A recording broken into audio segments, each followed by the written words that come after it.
Саламатсыңарбы урматтуу окуучулар. Бүгүнкү сабагыбыздын темасы Кыргызстандагы улуттук боштондук күрөш. Сабактын планы: Анжан көтөрүлүшү. 1916-жылдагы көтөрүлүш. Кыргызстандын түндүгүндөгү көтөрүлүш. Көтөрүлүштүн басылышы. Көтөрүлүштүн тарыхый мааниси. Анжан көтөрүлүшү. Анжан көтөрүлүшү 1898-жылы башталган. Көтөрүлүшкө падышалыктын колониялык саясаты түрткү болгон. 17-майда Миңдөбө кыштагына 200 кыргыздар, өзбектер чогулган. Көтөрүлүшкө Эшен Мадали Дукчи жана Зиядин Максым уулу башчылык кылган. Көтөрүлүшчүлөр эки топко бөлүнүп, Анжанга келишип, 20-Түркстан линиялык батальонунун 2 ротасына кол салган. Курал-жарагы начар көтөрүлүшчүлөр чегинүүгө аргасыз болушкан. 20-дан ашуун падыша солдаттарын өлтүрүшкөн. Ноокаттагы Ак терек деген жерге Каракол сай, Тамчы булак, Жапалак айылдарынан 300 адам чогулган. Аларга Омурбек Алым уулу жетекчилик кылган. Бирок алардын уюшкандыгы жөнүндө жогору жакка билдирилип, 53 адам камакка алынган. Уюштурулбаган, стихиялуу түрдө чыккан көтөрүлүш жеңилип калган. 777 киши кармалып, 415 соттолгон. 22 киши дарга асылган. Сүргүнгө айдалгандардын 130-у кыргыз, 52-си өзбек, 13-ү уйгур болгон. 4-ү түрк болгон. Алардын арасында Токтогул Сатылганов да болгон. 1916-жылдагы улуттук боштондук көтөрүлүш.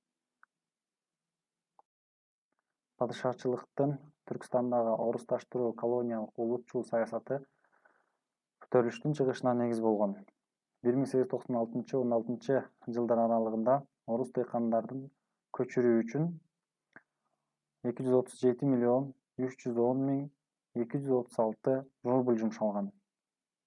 1916-жылы 6% түзгөн орустарга жердин 57,7% берилсе, ал эми жергиликтүү калкка 42,3% гана калган.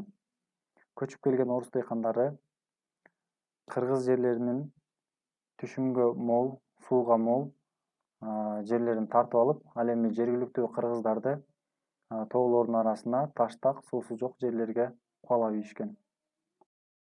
Падышалык бийлик көтөрүлүш чыгып кетүү коркунучунан чоочулап, келгин дыйкандарга курал-жарактарды тарата баштаган.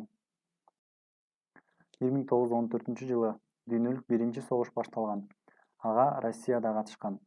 Кыргыздар согушка ак-чалай, кийим-кече, ошондой эле жылкыларды жөнөтүп турган. 1916-жылы 25-июнда падышанын Түркстан элдеринин 19-тан 23-кө чейинки аскердик курактагы эркектерди согуштук коргонуу жумуштарына алуу жөнүндө указы чыккан. Сырдария областы 16 миң, Самарканд областынан 32,5 миң, Фергана областынан 51,3 миң, Жетису областынан 43 миң киши жөнөтүүгө милдеттендирилген. Падышанын бул указы көтөрүлүштүн чыгуусуна себеп болгон. Көтөрүлүш 1916-жылы 4-июлда Самарканд областында Кожентте башталып, Сырдария, Жетису областтарына тараган. Наманган уездиндеги көтөрүлүшкө Таласбай Албаев жетекчилик кылган.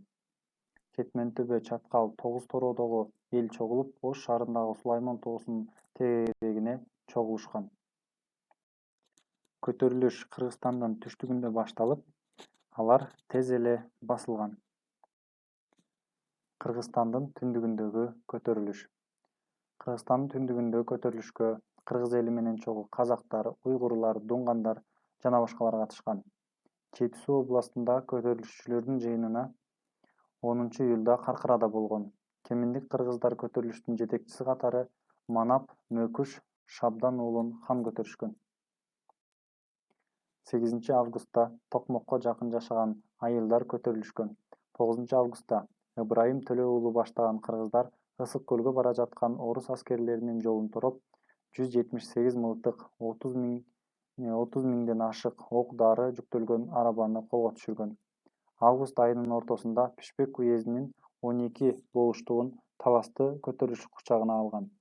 Чүйдөгү 11 жылга айылынан чыккан Оорузбай уулу Өкүп Албан тынымсыз ок атып жаткан пулемотчуну качырып кирип, аны өлтүрө сайган. Анын сөөгүн минген аты өз кошунуна алып келген. Көтөрүлүштүн басылышы. Көтөрүлүш башталары менен Түркстандын генерал-губернатору Куропаткин Түркстанга 11 батальон, 3,4 миң казак орустар жөнөткөн. Алар 42 замбирек, 69 пулемот менен куралданган. Падыша өкмөтү Сырдария, Самарканд, Фергананы июль айында басып койгон. Жети суудагы элди басуу үчүн 6530 аскер келген. Алардын 1105-и атчандар болгон. Кийин 2 орус казак полку, 240 атчан чалгынчылар, 16 замбирек, 47 пулемот келген. Айры, чалгы, найза, кылыч, бардаңке, бараң, бир аз мылтыгы бар чаржайып көтөрүлгөн элди падыша аскерлери ырайымсыздык менен баскан. 21 августта Пржевальскийге жакын жерде 4 миңдей көтөрүлүшчүлөр оң, сол канат болуп сабылашкан. Сентябрда көтөрүлүш негизинен жеңилген. Көтөрүлүш ырайымсыздык менен басылган. Беловодскийдеги 500 адамды сарайга камап мыкаачылык менен өлтүрүшкөн. Пржевальскийде 700 дунгандан 6сы гана тирүү калган. Жазалоочу отряддардын колунан жапа чеккен карапайым эл тукум-курут болуп кырылып кетүүдөн коркуп, Кытайды көздөй качууга аргасыз болушкан. Бул окуя тарыхта Үркүн деген ат менен белгилүү. Жазалоочу отряддардан Чүй жана Ысык көл өрөөнүнүн элдери өзгөчө жапа чеккен. Бирок кээ бир азаматтар өз элин акылмандуулугунун, кыраакылыгынын натыйжасында сактап калган. Мисалы, Чүйдөн Болуш Дүр Сооронбай уулу, Ысык көлдөн Кадыр аке, Суу Самырдан Түркмөн Болуш. Кытайга 1916-жылы 332 миң адам качып барган. Алардын 200 миңи гана тирүү калган. Калктын саны 41,4%га азайган. Көтөрүлүштүн тарыхый мааниси. 19-кылымдын аягындагы Түркстан элдеринин улуттук боштондук күрөшүнүн алгачкысы Анжан көтөрүлүшү болгон. Бул көтөрүлүш мүнөзү жагынан элдик боштондук кыймыл болгон. 1916-жылдагы улуттук боштондук көтөрүлүш жеңилүүгө учурап, жырткычтык менен басылганына карабастан, тарыхый мааниси зор. Түркстандагы колониячыл саясаты үчүн падыша өкмөтү жергиликтүү элден сокку жеди. Бул көтөрүлүштөр улуттук аң сезимдин өнүгүшүнө, жаңы кубаттуу боштондук көтөрүлүшүнүн бышып жетилишине түрткү берген.